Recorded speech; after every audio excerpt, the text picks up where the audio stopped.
How can I understand infinity? Well, I don't know that I can, but I can try.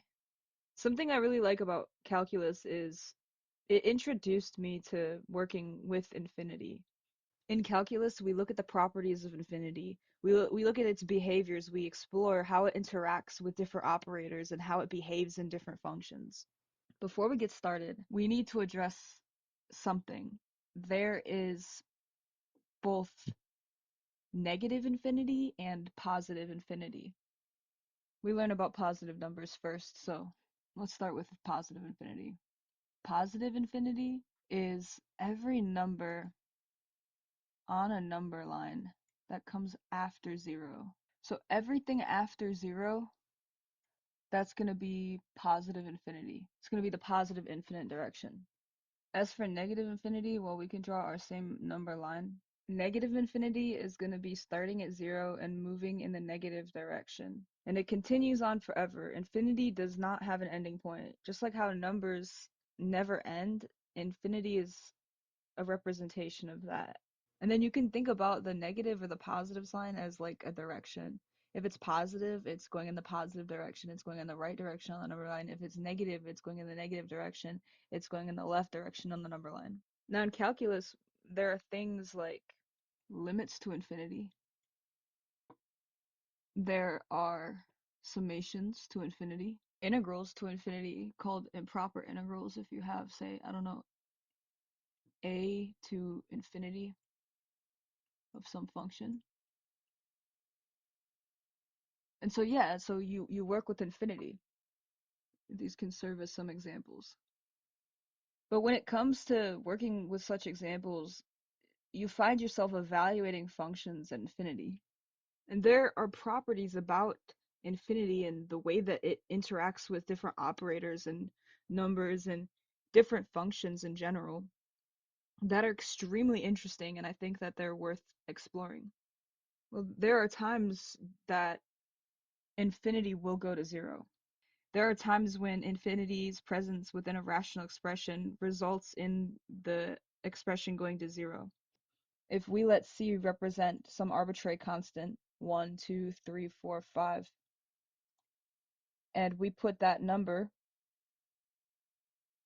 over infinity, inevitably, this is going to, this fraction here is going to go to zero. An example of this is, we'll say you have the number 9 on top, and we start plugging in numbers for infinity. We could start at 1. 9 divided by 1, well, that's 9, right? 9 divided by 2, 4.5. 9 divided by 3, 3. 9 divided by 4, 2.25. 9 divided by 5, 1.8. 9 divided by 6, 1.5. And on this calculator here, the right side of the calculator, what we can see as we start plugging in larger numbers that we divide by, as we change the denominator, we start dividing by larger and larger numbers. See, here we divided by 1, here we divided by 2, here we divided by 3, and we continue going upwards in the positive direction. We can see that the result is getting smaller and smaller. 9 divided by 7, 9 divided by 8.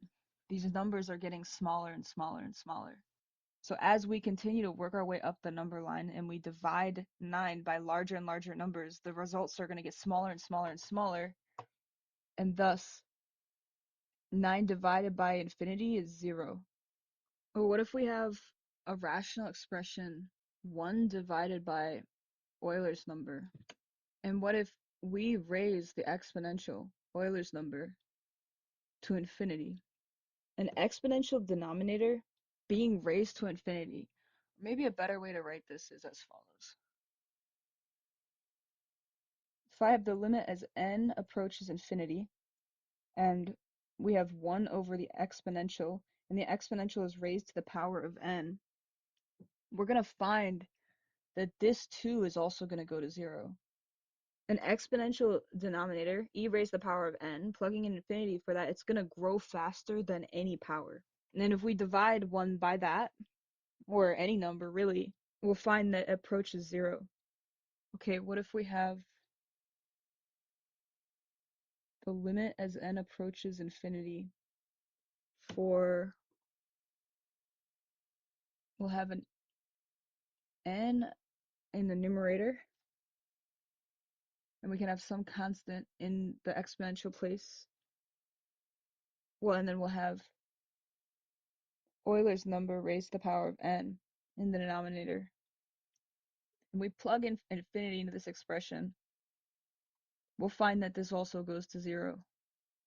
So we have n, we'll plug in infinity into n, and then it's raised to some arbitrary constant. And then we have Euler's number in the denominator, and it's being raised to the power of infinity. The thing about this is it's going to go to 0 because the denominator is going to get really, really large. It's going to blow up. And an exponential always beats a polynomial in the denominator every time. Okay, so say I have the limit as n approaches infinity for the natural logarithm of n over n.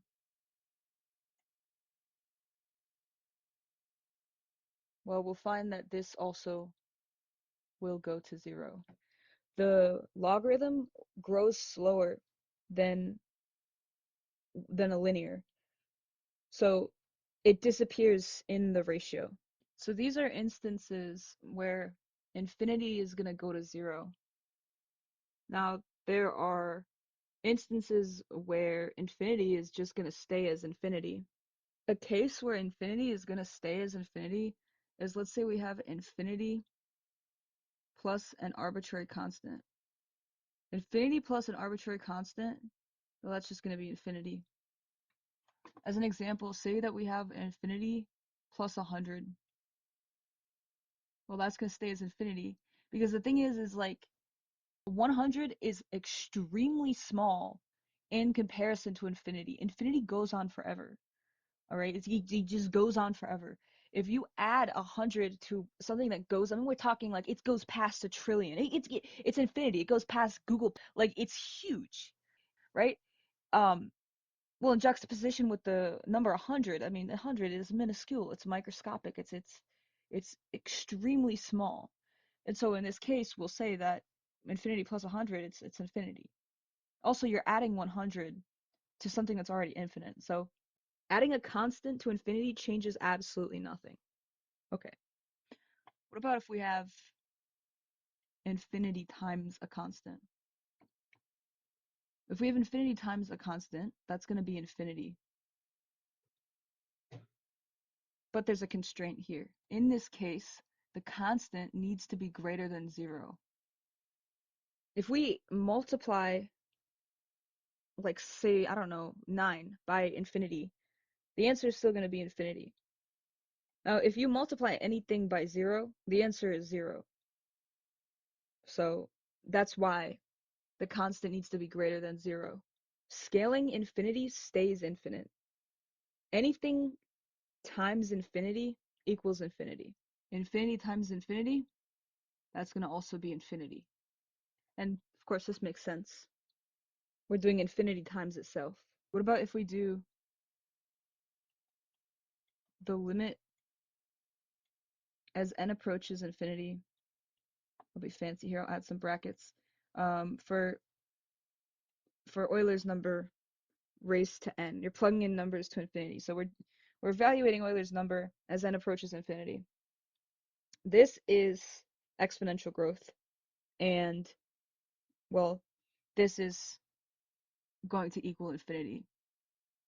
Because the thing is because this is exponential growth, e raised to the power of infinity is just going to explode upwards. It's going to increase it, and it's going to increase, and it's going to become infinity. It's huge. What about if we have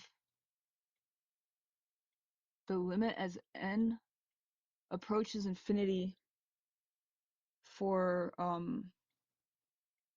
n factorial? Well, this is also going to be infinity. You know, it's interesting because the factorial grows faster than the exponential. So I mean, you can assume if this is true up here, then this is also going to be true down here. But this is going to be, I mean, they both go to infinity, right? But the thing is this technically would increase faster to infinity if they were to race to infinity, but they both go to infinity. There are cases where we'll try to evaluate something that involves infinity, but we can't. We can't because it needs more work. We have to manipulate the equation in such a way as to where we can. So, for an example, this is called an indeterminate form. An example of an indeterminate form is the famous form infinity over infinity. When I see this in a limit, I immediately think L'Hopital's rule. But technically speaking, you could use summations to avoid using L'Hopital's rule. When I see infinity over infinity when I'm dealing with a limit, I immediately think L'Hopital's rule. Take the derivative of the numerator and the denominator. Because the thing about infinity over infinity is that it could be 0, infinity divided by infinity, or it could be 1, right? It could also be infinity. But there's other ways to address this. I believe using summations. Um, However, to address this, we'll use L'Hopital's rule, also called Bernoulli's rule, depending on who you ask. So I can't remember which one of the Bernoulli brothers discovered it. Maybe it was, I think it's Johann and Jacob Bernoulli. I'm not exactly sure though. It said that L'Hopital was the one who was just able to translate it. So you could use L'Hopital's rule, and I also believe that there's a way to use summations to evaluate this indeterminate form. Well, another example of an indeterminate form would be infinity minus infinity. This is the difference between two infinities, and these are two infinities that are racing each other. Um, so oftentimes when this is the case, um, it helps to try to manipulate. I mean, we're speaking. This is very vague, but I would say that the best way to go about this, if you find that you evaluate an expression in such a way that yields infinity minus infinity, the best thing to do is to try to rewrite this algebraically. See what you can do, see how you can manipulate it. But the way to go about that is subjective. Another indeterminate form would be 0 times infinity. Something that I think that is probably the best thing to do is to try to rewrite it as a fraction. If you have 0 times infinity, you could try to rewrite what you're working with as a fraction and then apply L'Hopital's rule. But you have to rewrite it in a fraction in such a way that gets you to this point here, infinity over infinity. Only then can you use L'Hopital's rule, which is when you take the derivative of the numerator and the denominator. What if you have 1 raised to the power of infinity? If you have 1 raised to the power of infinity, rewrite it with the natural logarithm and then exponentiate. I learned that this is called log technique. If you have 0 to the power of 0, you use the natural logarithm. Use the natural logarithm to try to transform it. Same thing that if you have like infinity raised to the power of 0, use the natural logarithm to try to transform it. A negative infinity, it's kind of similar. One of the rules that are similar to positive infinity is you give like a constant and you divide it by negative infinity, it's also going to go to 0. So I guess technically we could have wrote this up there, but I wrote it down here. What else? Infinity's cool. Infinity is cool. Um, if you want to say infinity in Greek, you can say apiro. I saw a cool way to draw infinity when I was looking online. I was just messing about on the internet. But I saw somebody draw like the Cartesian coordinate system like this. They did an x and a y axis, like the just our typical coordinate system. But then they like rounded, what is this, the second and fourth quadrant in such a way where it looked like this. If you rotate it, it kind of looks like infinity. I don't know if anybody else knows like any sort of like articles or like rules about evaluating infinity. It's very, very interesting. One more thing about infinity before I let you guys go is that I know that between 1 and 2,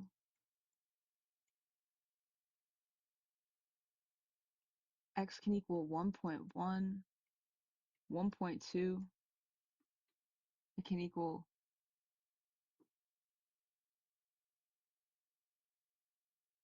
1.03, and I'm kind of running out of room here, but I think you guys know what I'm getting at. There are an infinite amount of numbers between 1 and 2 if you include the decimals. If you include the decimals, then in a way, x equals infinity.